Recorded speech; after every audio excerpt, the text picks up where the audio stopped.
तो hello guys, welcome to my channel education के। उम्मीद करते हैं कि आप स्वस्थ होंगे। तो पिछली वीडियो में हम लोगों ने दहन तक के कंप्लीट कर लिया था। आज हम लोग संतृप्त हाइड्रोकार्बन से शुरू करेंगे। उससे पहले मेरा आपसे रिक्वेस्ट है कि अगर आप ये वीडियो पहली बार देख रहे हैं तो चैनल से जुड़ना मत भूलिएगा, क्योंकि यहाँ पर 40 मार्क्स कॉमन पेपर की तैयारी फ्री में करवाई जा रही है। दूसरा कि डिस्क्रिप्शन में आपको एक टेलीग्राम चैनल का लिंक मिलेगा, उससे जुड़ना मत भूलिएगा, क्योंकि टीचिंग एग्जाम से रिलेटेड सारे इन्फॉर्मेशन और मटेरियल वहाँ पर फ्री में आपको प्रोवाइड कराए जाएंगे। तो चलिए अब शुरू करते हैं। संतृप्त हाइड्रोकार्बन से सामान्यतः स्वच्छ ज्वाला निकलेगी। अगला पहला ही कॉन्सेप्ट आ गया आपके सामने कि जब संतृप्त हाइड्रोकार्बन जैसे आप सुनते हैं तो आपके दिमाग में आना चाहिए कि दो कार्बन के बीच कैसा बॉन्ड होगा, सिंगल बॉन्ड होगा, तो हम उसको संतृप्त हाइड्रोकार्बन कहेंगे। और जब उसको हम जलाएंगे तो ज्वाला कैसे निकलेगी, स्वच्छ ज्वाला निकलेगी। या आप कहीं स्वच्छ ज्वाला निकलते हुए देख रहे हैं तो आपके दिमाग में क्लिक करना चाहिए कि वहाँ पे क्या जल रहा होगा, तो संतृप्त हाइड्रोकार्बन जल रहा होगा। आपको क्वेश्चन बनाया जा सकता है कि इसमें से किसकी ज्वाला स्वच्छ होगी, संतृप्त, असंतृप्त या और कुछ। तो वहाँ पे ऑप्शन क्या लगाएंगे आप, संतृप्त हाइड्रोकार्बन लगाएंगे। बहुत बढ़िया। चलिए आगे देखिए। जबकि असंतृप्त कार्बन यौगिकों से अत्यधिक काले धुएं वाली पीली ज्वाला निकलेगी। वहीं अगर असंतृप्त हम लोग कार्बन के यौगिक का बात करेंगे तो किस तरह की ज्वाला निकलेगी, पीली ज्वाला निकलेगी। याद रखिएगा, स्वच्छ ज्वाला संतृप्त हाइड्रोकार्बन और काले रंग की पीली ज्वाला जब होगी तो वहाँ पर असंतृप्त कार्बन होगा। इसके परिणाम स्वरूप क्रियाकलाप 4.3 में धातु की तस्तरी पर कज्जली निक्षेपण होगा। इसके परिणाम स्वरूप क्या होगा, जब असंतृप्त हाइड्रोकार्बन आप जलाएंगे तो तस्तरी पर कज्जली निक्षेपित हो जाएगा। काला काला जो लग जाता है नीचे में, वो किसका कारण है, असंतृप्त हाइड्रोकार्बन का कारण है। लेकिन वायु की आपूर्ति को सीमित कर देने से पूर्ण दहन होने पर संतृप्त हाइड्रोकार्बनों में से भी कज्जली ज्वाला निकलेगी। कह रहा है कि वायु का अगर आप आपूर्ति सीमित कर देंगे ना, तो भी अगर आप संतृप्त हाइड्रोकार्बन को जलाएंगे तो कज्जली ज्वाला निकलेगी, कोई बड़ी बात नहीं है। घरों में उपयोग में लाई जाने वाली गैस, केरोसिन के स्टोव में वायु के लिए छिद्र होते हैं। क्या होता है, घर में जो आप गैस या केरोसिन के स्टोव यूज करते हैं उसमें वायु के लिए क्या होता है, अलग से एक छिद्र दिया होता है, जिससे पर्याप्त मात्रा में ऑक्सीजन समृद्ध मिश्रण जलकर स्वच्छ नीली ज्वाला देता है। उसमें पर्याप्त मात्रा में ऑक्सीजन जा सके ताकि वो जल के क्या दे सके, स्वच्छ ज्वाला दे सके, इसीलिए उसमें छोटा सा पर्याप्त मात्रा में छिद्र देता है ऑक्सीजन के लिए। यदि कभी बर्तनों के तले काले होते दिखाई दे तो इसका अर्थ होगा कि वायु छिद्र अवरुद्ध है तथा ईंधन का व्यर्थ व्यय हो रहा है। क्या कह रहा है कि अगर कभी आपको बर्तन, आपका जो बर्तन है उसका जो तल है, उसका जो पीछे वाला हिस्सा आपको काला दिखाई दे रहा है, तो इसका क्या अर्थ है, इसका अर्थ है कि वायु छिद्र अवरुद्ध है। वायु का छिद्र जहाँ से आप ऑक्सीजन उसे डाल देना जा रहे हैं वो अवरुद्ध हो गया है तथा ईंधन व्यर्थ व्यय हो रहा है। इसका मतलब क्या हुआ, ईंधन व्यर्थ हो रहा है। तो आप ध्यान रखिए, आप साइंस के स्टूडेंट हैं, अगर आपका बर्तन का तली, कढ़ाई, हंडी या कुछ सॉसपेन कुछ भी बहुत ज़्यादा काला पड़ रहा है तो इसका मतलब या तो लैक ऑफ ऑक्सीजन हो रहा है, ऑक्सीजन की सही मात्रा वहाँ पर नहीं मिल रही है, या फिर दूसरा कारण ये हो रहा है कि आपका ईंधन क्या हो रहा है, व्यर्थ में व्यय हो रहा है। कोयले तथा पेट्रोलियम जैसे ईंधनों में कुछ मात्रा में नाइट्रोजन और सल्फर होती है। कोयला और पेट्रोलियम का ईंधन जो है उसमें कुछ मात्रा में नाइट्रोजन और सल्फर होता है। आपको पूछा जा सकता है कि कोयला और पेट्रोलियम जैसे ईंधनों में कुछ मात्रा में किन तत्व पाए जाते हैं, कौन से तत्व पाए जाते हैं, तो आपको नाइट्रोजन और सल्फर मारना है। इसके दहन के फलस्वरूप सल्फर तथा नाइट्रोजन के ऑक्साइड का निर्माण होता है, जो पर्यावरण में प्रदूषक होते हैं। आपको पता होगा कि SO2 और NO2 काफ़ी ज़्यादा हमारे पर्यावरण को दूषित करते हैं। तो वही कह रहा है कि ये जो ईंधन जलते हैं ना, कोयला और पेट्रोलियम, इसमें नाइट्रोजन और सल्फर भी होते हैं, जिसके दहन के फलस्वरूप क्या बन जाते हैं, सल्फर और नाइट्रोजन के ऑक्साइड बन जाते हैं। और ये सल्फर और नाइट्रोजन के ऑक्साइड क्या होते हैं, हमारे पर्यावरण के लिए क्या होते हैं, बहुत ज़्यादा खतरनाक होते हैं। आगे कह रहा है कि क्यों जलते हुए पदार्थ ज्वाला उत्पन्न करते हैं अथवा नहीं करते। क्या आपने कभी कोयले अथवा लकड़ी की अग्नि को देखा है। कह रहा है कि क्या आपने कभी कोयला और लकड़ी की अग्नि को देखा है। आपने जरूर देखा होगा जलते हुए, यदि नहीं तो अगली बार जब भी अवसर मिले तो ध्यान से देखिए कि लकड़ी अथवा कोयले का ज्वाला आलम्ब होने पर क्या होता है। कह रहे कि अगर आप लकड़ी और कोयला को जलते हुए देखें तो बहुत बढ़िया, अगर नहीं देखें हैं तो आप जब भी मौका मिलता है तो आप जरूर देखिए। और क्या गौर करने के लिए कह रहा है, देखिए कह रहा है कि लकड़ी कोयले का जलना प्रारंभ होने से क्या होता है। कह रहा है कि आपको ध्यान रखना है कि लकड़ी और कोयला जब जलना प्रारंभ करता है तो क्या होता है। आपने देखा कि एक मोमबत्ती या गैस स्टोव की एलपीजी जलते समय ज्वाला उत्पन्न करती है। क्या कह रहा है कि आपने देखा कि मोमबत्ती और गैस स्टोव की एलपीजी जब जलती है तो ज्वाला उत्पन्न करती है, यद्यपि आप देखेंगे कि अंगीठी के जलने पर कोयला या तारकोल कभी कभी लाल रंग के समान उज्ज्वल होता है तथा बिना ज्वाला के उष्मा देता है। आप देखे होंगे कि लकड़ी और कोयला क्या होता है, लाल लाल हो जाता है कि नहीं कोयला, आप जब बहुत उसको हवा मारते मारते पूरा आग फेंकने लगता है तो उसमें बिना ज्वाला के वो क्या हो जाता है, पूरा लाल हो जाता है। अंगीठी, गोबर को भी आप देखे होंगे, गोबर का उपला जो है उसको भी ठंडा में खास करके हमारी दादी लोग जो आग लगा के सुलगाती तो क्या होता है, पूरा लाल हो जाता है बिना ज्वाला के, ठीक है, उष्मा देती है। ऐसा इसलिए होता है क्योंकि केवल गैसीय पदार्थ के जलने पर ही ज्वाला उत्पन्न होती है। देखिए बहुत अच्छा कॉन्सेप्ट है कि आपको क्वेश्चन ये पूछ सकता है कि किन पदार्थों के जलने से ज्वाला उत्पन्न हो सकती है, तो आपका आंसर होगा कि गैसीय, केवल गैसीय पदार्थ जब जलेंगे तभी ही क्या उत्पन्न होगा, ज्वाला उत्पन्न होगा।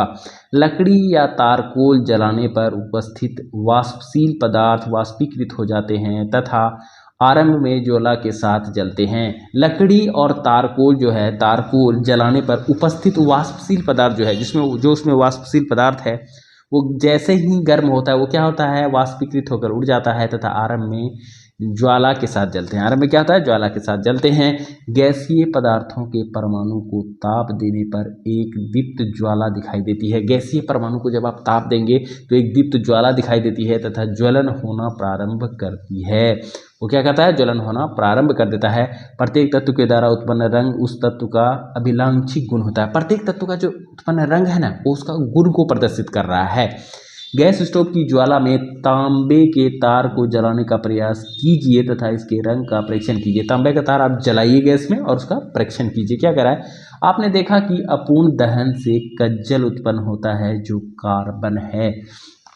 यहाँ आपसे दो क्वेश्चन बन सकता है। पहला कि अपूर्ण दहन से क्या उत्पन्न होता है, तो आप कहेंगे कज्जल उत्पन्न होता है। दूसरा पूछेगा कि कज्जल किस प्रकार उत्पन्न होता है, तो आप कहेंगे कि ईंधनों का अपूर्ण दहन से कज्जल उत्पन्न होता है। तीसरा क्वेश्चन आपसे पूछ सकता है कि कज्जल क्या है, तो कज्जल क्या है, कार्बन है। याद रखिएगा कज्जल क्या है, एक प्रकार का कार्बन ही है। अब देखिए आगे क्या कह रहा है, प्रथम अध्याय में आपने ऑक्सीकरण की अभिक्रिया का अध्ययन किया। कह रहा है कि प्रथम अध्याय जब हम आपको पढ़ाए थे उसमें बताए थे कि ऑक्सीकरण क्या है, रिडक्शन क्या है, जिसको ऑक्सीडेशन और रिडक्शन कहते हैं, तो उसी के बारे में आप पूछ रहा है। दहन करने पर कार्बन यौगिकों को सरलता से ऑक्सीकृत किया जा सकता है। दहन करने पर कार्बन यौगिक को क्या कर सकते हैं, सरलता से ऑक्सीकृत कर सकते हैं, मतलब ऑक्सीजन के प्रेजेंस में जब उसको जलाएंगे तो वो ऑक्सीजन से रिएक्ट कर जाएगा, यही कह रहा है। इस पूर्ण ऑक्सीकरण के अतिरिक्त ऐसी अभिक्रियाएं भी होती हैं जिसमें अल्कोहल को कार्बोक्सिलिक अम्ल में बदला जाता है।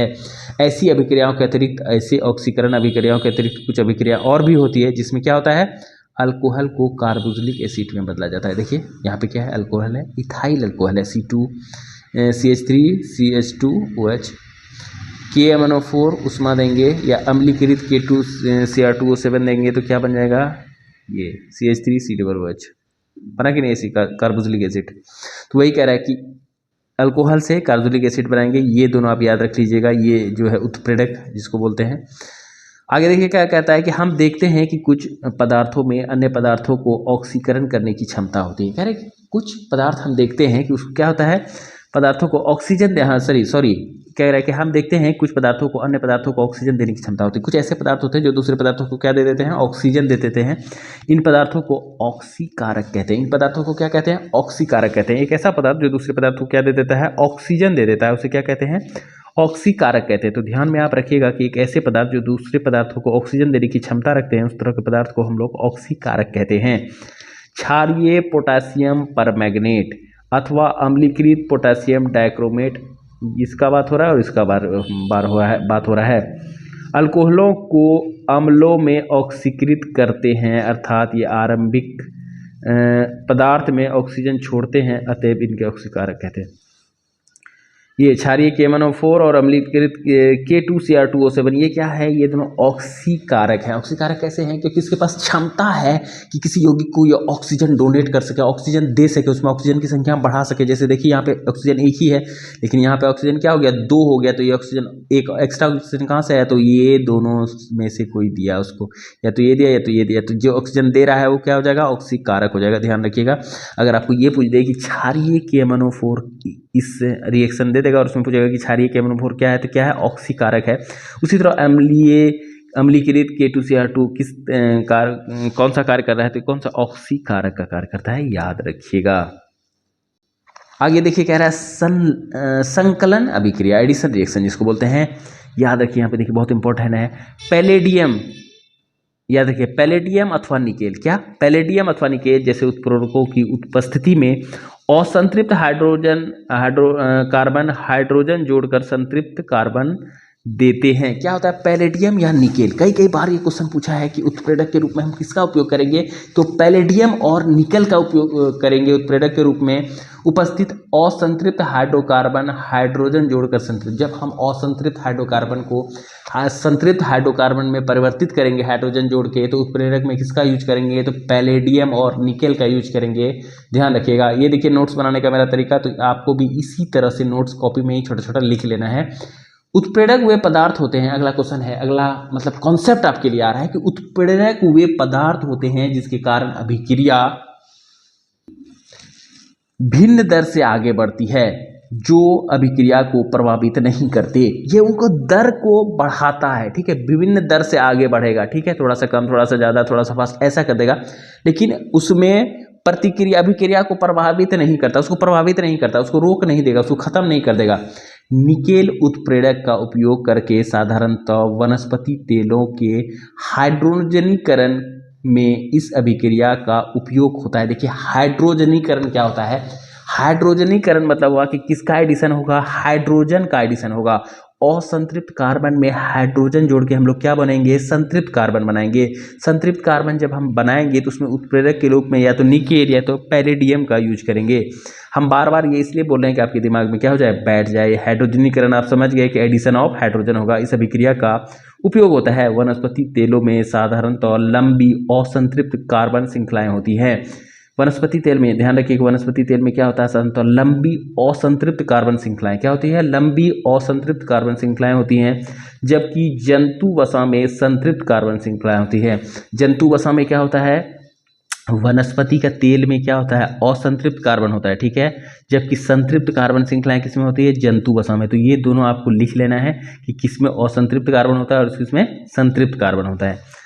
आपने देखा होगा कि कुछ वैज्ञानिकों में कहा जाता है, कुछ विज्ञापनों में आपने देखा होगा कि कुछ विज्ञापनों में कहा जाता है कि वनस्पति तेल स्वास्थ्यवर्धक होते हैं। साधारणतः जंतु वसा में संतृप्त वसा अम्ल होते हैं जो स्वास्थ्य के लिए हानिकारक माना जाता है। कहता है कि आपने कई विज्ञापन देखा होगा जिसमें क्या कहते हैं, वनस्पति तेल स्वास्थ्य के लिए क्या है, लाभदायक है। वहीं संतृप्त जो है, सैचुरेटेड फैट जो है वो हमारे शरीर के लिए क्या है, बहुत ज़्यादा हानिकारक है, क्योंकि वो क्या है, जंतु वसा है। याद रखिएगा, अगर आपसे इस तरह का क्वेश्चन बन जाए कि इसमें से कौन सा वसा हमारे लिए, इसमें से कौन सा हमारी सेहत के लिए हानिकारक है, वनस्पति तेल या संतृप्त वसा, तो कौन सा हमारे लिए, हमारे सेहत के लिए बहुत ज़्यादा हानिकारक है, संतृप्त वसा हानिकारक है। क्यों हानिकारक है, क्योंकि ये जंतु वसा से बनाता है। भोजन पकाने के लिए असंतृप्त वसा अम्लों वाले तेलों का उपयोग करना चाहिए। अगला आपको एक कॉन्सेप्ट आ जाता है कि भोजन पकाने के लिए किस तरह के वसा का उपयोग करना चाहिए। तो भोजन को पकाने के लिए असंतृप्त वसा अम्लों वाले तेलों का उपयोग करना चाहिए। असंतृप्त वसा वाले तेलों का उपयोग करने से हमारा सेहत क्या रहेगा, कि प्रतिस्थापन अभिक्रिया या सब्स्टिट्यूशन रिएक्शन क्या है, संतृप्त हाइड्रोकार्बन अत्यधिक अभिनीकृत होते हैं अथवा अधिकांश अभिकर्मकों की उपस्थिति में अक्रिय होते हैं। ये क्या होता है, बहुत रिएक्टिव नहीं होता, ये अनरिएक्टिव कह सकते हैं, होता है अनअभिकृत होते हैं, ठीक है, ये अनअभिकृत होते हैं, ज़्यादा क्रियाशील नहीं होते। हालांकि सूर्य के प्रकाश की उपस्थिति में अति तीव्र अभिक्रिया से क्लोरीन का हाइड्रोकार्बन में संलग्न होता है। सूर्य प्रकाश की उपस्थिति में क्लोरीन क्या करता है, काफ़ी तेजी से इसके साथ जुड़ जाता है। देखिए ये रिएक्शन क्या होते हैं, सब्स्टिट्यूशन रिएक्शन बोल रहे हैं, इस रिएक्शन का बात हो रहा है यहाँ पे। आगे देखिए, संलग्न होता है क्लोरीन एक एक करके हाइड्रोजन के परमाणु को प्रतिस्थापित करती है, इसको प्रतिस्थापित अभिक्रिया कहते हैं। हाइड्रोजन क्लोरीन क्या करता है, एक एक करके हाइड्रोजन परमाणु से हाइड्रोजन को क्या करता है, ये कार्बन परमाणु से, ये कार्बन यौगिक से, इस ये वाले यौगिक से एक एक करके हाइड्रोजन को अलग अलग करते जाता है। इसे कहीं क्या कहेंगे, प्रतिस्थापन अभिक्रिया कहते हैं, क्योंकि एक प्रकार का परमाणु अथवा परमाणुओं के समूह दूसरे का स्थान लेते हैं। इसको प्रतिस्थापन काहे कहेंगे, क्या कि एक परमाणु दूसरे परमाणु का क्या कर रहा है, स्थान ले रहा है, या परमाणुओं का स्थान ले रहा है। तो इस तरह के अभिक्रिया को हम लोग प्रतिस्थापन या सब्स्टिट्यूशन रिएक्शन कहेंगे। मैंने आपको पहले भी बता दिया है कि सब्स्टिट्यूशन रिएक्शन एक ऐसा रिएक्शन है जिसमें एक जो तत्व है, एक जो परमाणु है, वो दूसरे परमाणु को उसकी जगह से हटा के, उसकी यौगिक से हटा के उसके स्थान पर वो खुद आ जाता है। तो इसको प्रतिस्थापन अभिक्रिया कहते हैं, क्योंकि इस प्रकार का परमाणु अथवा परमाणु के समूह दूसरे का स्थान ले लेते हैं। साधारणतः उच्च समजातीय एल्केन के साथ अनेक उत्पादों का निर्माण होता है। देखिए इस तरह का क्वेश्चन पूछा गया है, ठीक है, कि CH4 दे देगा, Cl2 दे देगा और ये दे देगा CH3Cl और HCl। पूछेगा कि ये किस तरह का रिएक्शन का उदाहरण है। तो किस तरह का रिएक्शन का उदाहरण है, प्रतिस्थापन रिएक्शन या सब्स्टिट्यूशन रिएक्शन। क्योंकि आप देख रहे हैं कि Cl क्या कर रहा है, हाइड्रोजन को उसके यौगिक से हटाकर उसका स्थान वह खुद ले रहा है कि नहीं। CH4 + Cl, यहाँ पे हम क्या देख रहे हैं, CH3Cl, एक Cl इसमें आ गया और इससे हाइड्रोजन को क्या कर दिया, हटा के CH खुद से रिएक्ट कर दिया। तो इस तरह के रिएक्शन को हम लोग क्या कहेंगे, सब्स्टिट्यूशन रिएक्शन कहेंगे। इथेनॉल और एथेनोइक अम्ल, ठीक है, अनेक कार्बनिक यौगिक हमारे लिए अनमोल होते हैं। अनेक कार्बनिक यौगिक क्या होता है, हमारे लिए अनमोल होते हैं, बहुत इंपॉर्टेंट होते हैं, यही कहना चाह रहा है। किंतु यहाँ हम व्यवहारिक रूप से महत्वपूर्ण 2 यौगिक कह रहे हैं कि हमारे लिए तो बहुत सारे कार्बनिक यौगिक जो हैं वो बहुत इंपॉर्टेंट होते हैं हमारे दैनिक जीवन में, लेकिन यहाँ हम लोग 2 का चर्चा कर रहे हैं, एक एथेनॉल का और एक एथेनोइक अम्ल के गुणधर्मों का अध्ययन करेंगे। यही 2 के बारे में हम लोग अध्ययन करेंगे, एक एथेनॉल का, एक एथेनोइक अम्ल का। तो एथेनॉल के गुणधर्म यहाँ से हम लोग शुरू करेंगे। एथेनॉल कक्ष के ताप पर द्रव अवस्था में रहता है, रूम टेम्परेचर जिसको बोलते हैं ना, वो रूम टेम्परेचर पर एथेनॉल क्या होता है, द्रव अवस्था में रहता है। पहला क्वेश्चन तो आपको यही बन गया कि रूम टेम्परेचर पर एथेनॉल किस अवस्था में रहता है। तो रूम टेम्परेचर पर या कक्ष ताप पर जो एथेनॉल है यह द्रव अवस्था में होता है। एथेनॉल के गलनांक एवं क्वथनांक की सारणी 4.1 दी हुई है, ये आप देख लीजिएगा। सामान्यतः इथेनॉल को एल्कोहल कहा जाता है। सामान्यतः इथेनॉल को क्या कहा जाता है, एल्कोहल कहा जाता है। आप जो मदिरा पान करते हैं उसमें एल्कोहल के रूप में कौन सा रहता है, एथेनॉल ही रहता है, याद रखिएगा। और जो जहरीला शराब जिसे पीने से मर जाते हैं उसे मिथाइल रहता है, मिथाइल अल्कोहल रहता है। यह सभी अल्कोहलों पेय पदार्थों का महत्वपूर्ण अवयव है। आपको हम क्या बोले थे, जो शराब होता है इसमें कौन सा रहता है, इथेनॉल रहता है। आपसे अगर ये क्वेश्चन पूछ जाए कि शराब जो मदिरा पान किया जाता है उसमें किस तरह के अल्कोहल का यूज होता है, तो कौन सा अल्कोहल होता है, एथेनॉल होता है, याद रखिएगा। इसके अतिरिक्त ये क्या कह रहा है, अच्छा विलायक है। इसके अतिरिक्त क्या है, एक अच्छा विलायक है, इसलिए इसका उपयोग टिंचर आयोडीन, देखिए ये सब क्वेश्चन आ चुका है टियर 3 में, तो आप ध्यान से देखिए किसका उपयोग tincture iodine, cough syrup, tonic आदि जैसी औषधियों में होता है। इथेनॉल का उपयोग किस में होता है, टिंचर आयोडीन में, कफ सिरप में, टॉनिक आदि में इसका उपयोग होता है। इसीलिए आप कभी कभी देखते हैं कि कफ सिरप पीने से क्या होता है, आपको नींद आने लगता है। इथेनॉल को किसी भी अनुपात में जल में मिलाया जा सकता है। इसे किसी भी अनुपात में, इथेनॉल को किसी भी अनुपात में क्या कर सकते हैं, जल में मिला सकते हैं। तनु एथेनॉल की थोड़ी सी भी मात्रा लेने पर नशा आ जाता है। तनु एथेनॉल जो है, तनु एथेनॉल का थोड़ा सा भी मात्रा आप लेंगे तो आपको क्या आ जाएगा, नशा आ जाएगा। हालांकि अल्कोहल पीना निंदनीय है, लेकिन समाज के बड़े पैमाने पर प्रचलित है। कह रहे हैं कि ऐसे तो अल्कोहल नहीं पीना चाहिए, लेकिन हमको भी पता है कि समाज में क्या है, बड़े पैमाने पर प्रचलित है, लोग काफ़ी इसको पीते हैं। लेकिन शुद्ध एथेनॉल परिशुद्ध अल्कोहल की थोड़ी सी भी मात्रा घातक सिद्ध हो सकती है। लेकिन शुद्ध एथेनॉल का आप थोड़ा सा भी मात्रा लेंगे तो इसके आपके लिए क्या हो सकता है, घातक सिद्ध हो सकता है। काफ़ी समय तक अल्कोहल का सेवन करने से स्वास्थ्य का भी समस्या उत्पन्न हो सकती है। काफ़ी समय तक जब आप अल्कोहल का यूज करेंगे तो आपको स्वास्थ्य संबंधी क्या हो सकती हैं, समस्याएं हो सकती हैं। आप देखते हैं कि जो रेगुलर शराब पीते हैं उनकी क्या हो जाती है, मृत्यु हो जाती है। फिर भी हम आपको करवा दे रहे हैं एथेनॉल की अभिक्रियाएं। एथेनॉल की अभिक्रिया क्या है, देखिए सोडियम के साथ, जब एथेनॉल सोडियम के साथ अभिक्रिया करेगा तो क्या देगा। हो सकता है कि इस तरह का क्वेश्चन अगर वो हार्ड बनाना चाहे तो बना सकता है। तो आप ध्यान से देखिए इसमें क्या होगा कि अल्कोहल सोडियम से अभिक्रिया कर हाइड्रोजन गैस उत्सर्जित करता है। अल्कोहल क्या करेगा, हाइड्रोजन से जैसे अभिक्रिया करेगा तो वो क्या करेगा, हाइड्रोजन गैस देगा, हाइड्रोजन गैस देगा, याद रखिएगा। इथेनॉल के साथ अभिक्रिया करके दूसरा उत्पाद ऑक्साइड सोडियम एथोक्साइड बनाता है। दूसरा क्या बना रहा है, सोडियम एथोक्साइड बनाता है। धातु प्लस लवण, धातु प्लस लवण, सॉल्ट प्लस हाइड्रोजन गैस, आप इससे भी याद कर सकते थे जो हम पहले आपको पढ़ा चुके हैं। क्या आप बता सकते हैं कि कौन सा दूसरा उत्पाद धातु से अभिक्रिया करके हाइड्रोजन बनाता है? कह रहा है कि आप बता सकते हैं कि दूसरा कौन सा उत्पाद धातु से अभिक्रिया करके हाइड्रोजन बनाता है, जो कि हम आपको बता चुके हैं। आगे देखिए, असंतृप्त हाइड्रोकार्बन बनाने की अभिक्रिया। असंतृप्त हाइड्रोकार्बन कैसे बनाते हैं? 473 डिग्री के तापमान पर एथेनॉल को अधिक शांत सल्फ्यूरिक अम्ल के साथ गर्म करने पर एथेनॉल का निर्जलीकरण होकर एथीन बन जाता है। ये ध्यान रखिएगा, निर्जलीकरण मतलब क्या हुआ, उससे वाटर क्या होगा, बाहर निकल जाएगा। हाइड्रोजनीकरण क्या हुआ, उसमें हाइड्रोजन जुड़ जाएगा। तो ये सब याद रखिए कि निर्जलीकरण का मतलब होता है जल को निकालना। किसी भी यौगिक से जब जल को हम निकालते हैं तो उसे निर्जलीकरण अभिक्रिया कहते हैं। ठीक है, तो ध्यान में ये वाला ऑप्शन आपको रखना है कि असंतृप्त हाइड्रोकार्बन लेंगे बनाने की अभिक्रिया। असंतृप्त हाइड्रोकार्बन कैसे बनेगा? तो टेम्परेचर होगा 443 के, 443 के पे एथेनॉल को अधिसाद्य मतलब अधिक बहुत ज़्यादा कॉन्सेंट्रेटेड सल्फ्यूरिक अम्ल के साथ जब गर्म करेंगे ना तो निर्जलीकरण हो जाता है। एथेनॉल का निर्जलीकरण हो जाता है, मतलब क्या हुआ, उससे वाटर जो है वो बाहर निकल जाता है और वो किस में चेंज हो जाता है, एक असंतृप्त हाइड्रोकार्बन में, एथीन में चेंज हो जाता है। ठीक है, तो आज की क्लास हम लोग यहीं रखेंगे। उम्मीद करते हैं कि क्लास आपको हेल्पफुल लगा होगा, पसंद आया होगा। अगर पसंद आया है तो वीडियो को लाइक कीजिए, चैनल पे नए हैं तो चैनल को सब्सक्राइब करना मत भूलिएगा। मिलते हैं नेक्स्ट वीडियो में, तब तक के लिए जय हिंद।